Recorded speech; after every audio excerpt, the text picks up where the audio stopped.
Now then, people, and welcome back to the Just Joe Football Show, and it's time for your Leeds versus West Ham FA Cup preview. That is coming to you Sunday at 2 p.m. I will be doing a watch-along for that game as well, so make sure you join me for that. It is live on the channel now, so you can check that out. And make sure you hit them notifications so you don't miss when I have gone live. As always, like the video, subscribe to the channel, and all that jazz. We are so close to 8,000 subscribers now. It would mean the world to me if we could get there ASAP, really. But let's get into today's video. Look, do you know what? I'm really not asked. And that sounds mad. The magic of the FA Cup. There'll be some people hearing me say that, and maybe it's a little bit of mentality like we're in the Premier League now, so we're not really asked. But listen, if we were mid-table, doing all right, not in the realms of a dogfight, then listen, I would want to progress. But the way it is currently for me at Leeds United, I can take or leave this game. For me, like, imagine a situation where we progress in the FA Cup and then get hammered in the league. Like, I don't want that. For me, let West Ham go through, right? Let them exert themselves, and then we can get a point down at the London Stadium next Sunday in the league. That's where it really matters for me. I think we have to realise where we are currently. Of course, I would like a cup run, but not in these circumstances. Like, it is what it is. I assume West Ham fans are of a similar sort of mindset as well, because they're chasing the top four. They're in Europe. Do you know what I mean? They've got a game on Wednesday against Norwich, which is a positive for Leeds United, both in the league and in this FA Cup game, because they have a fixture pile-up. Yes, it's Norwich. Yes, they should beat them, but it's fixtures they could probably do without. They're probably looking at this weekend's game as well and saying, oh, we've got them next week in the league. We're chasing top four. That's more important. You know, there's more credence to the league than there is in the FA Cup. I was speaking to this with my pal last week. It's like when we were in the Championship, League One, you look for the FA Cup because you want a big team in the third round. You want, you know, a Premier League side, and it's something that you hang your hat on. Now, like, I don't care. I know it's bad, but it's just a reflection of where we are in the league. Like, the magic of the FA Cup is not in there for me. And of course, we hear from Leeds United that in the press conference that we're injury ravaged again. Like, when will we get to a press conference when Bielsa says we are at a full bill of health? Like, it just looks like it's never going to happen. Of course, our biggest fears were realised again today in the press conference when we hear that Joe Gelhardt has picked up an ankle injury in training this week. We know Roberts limped off against Burnley, and that's a calf issue because that was off the ball. And the pair could be out for a month.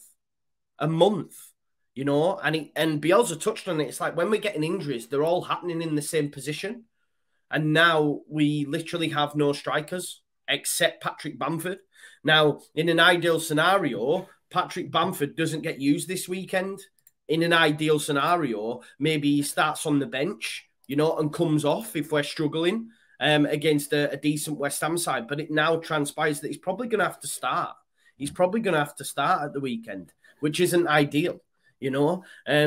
Really, at forward options that Leeds United find themselves in currently, we have Bamford, Dan James, Jack Harrison, and Sam Greenwood as our only attacking options. Look, you know, Sam Greenwood has great potential. I haven't seen an awful lot of him. I can't lie. These people that watch the under-23s religiously, they'll be able to wax lyrical on the kid. But for me, from what I've seen of our under-23s so far this season, there only seems to be two that are ready for me. One of them being Joe Gelhardt, the other one being Creswell. Creswell, another that would have been used in this fixture, but as we know, he is also out.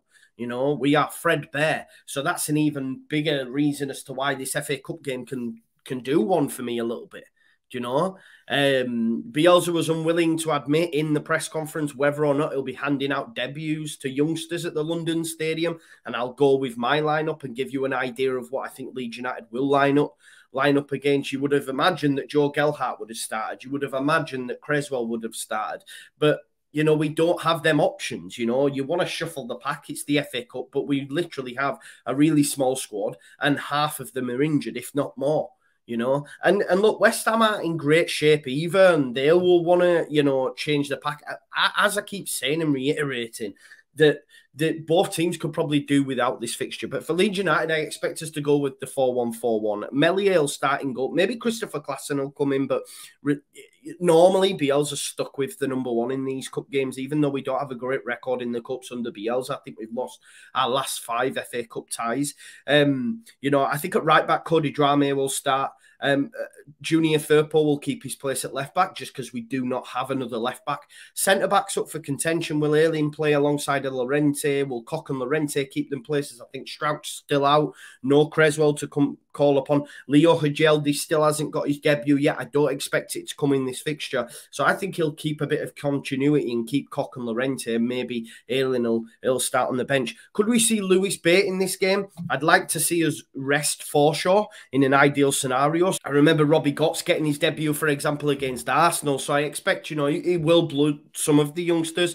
I think Somerville will start at right wing. I don't see Rafinha playing in this game. And obviously, Somerville got himself a hat-trick the other night against Sunderland. I think in midfield, Dallas Click, possibly Jack Harrison from the left.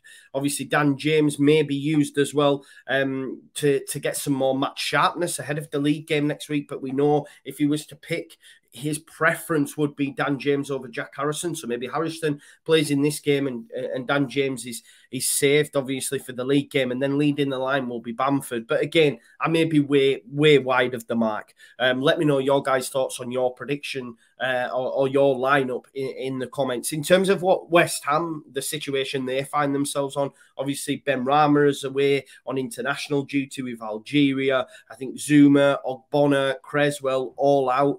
And of course, they've got Norwich midweek, so they're going to have to shuffle the pack. I did speak to my good friend Corey from the West Ham way, and he gave me their predicted lineup. It's a 4-2-3-1 with youngster Ashby at right back, centre-back partnership of Diop and Dawson, and Johnson at left back. Midfield 2 then of Noble and Kral. Kral, obviously, the new signing. You will have Masuaku, the left of the 3 behind Bowen, Vlasic just behind Bowen, and then Fornells on the right-hand side of that 3 behind Jared Bowen. Will Antonio play at all? I'm not too sure. Obviously, having just signed a new deal, we've seen, you know, he can cause us all sorts of problems. He got that late winner at Ellen Road earlier on in the season. But again, these sort of players like your Antonios that don't have a great fitness record, example, they're not used all the time. They're going to be saved for the league game. And this is quite a downbeat video for me, and it's not even a case of, you know, I can take or leave this game. Genuinely, I can take or leave this game for me because it's all about the league, and it's all about us getting something down at the London Stadium next Sunday. You know what I mean? If we can get some sort of confidence, get youngsters involved, then maybe. But like I say, West Ham's lineup, our lineup, will probably have a totally different vibe and look to it come next Sunday. To be honest, in terms of score prediction, I'm going to go for 1 apiece. Penalties, there'll be no replays. Go for 1 apiece on the day, and penalties, it's a lottery, isn't it? So we'll have to wait and see. But I can take it or leave it. I know it's not the best preview for you, but it's just where I'm at. It's just where I'm at with this game. But listen, join me for the watch along. We will do a watch along, obviously, on match day. But I'll be like that. Nah, we're going to win the FA Cup. It is what it is. But just right now, I'm not feeling that game. I can't lie. But I'm going to go for a 1-1 prediction. Leeds to progress on penalties. And then obviously we go get a point next Sunday as well down at the London Stadium. Fingers crossed. But thank you as always for watching. Subscribe to the channel. Like the video. Get your comments in and hit that notification bell. And I'll see you all in a bit. Peace out. Leeds, Leeds, Leeds.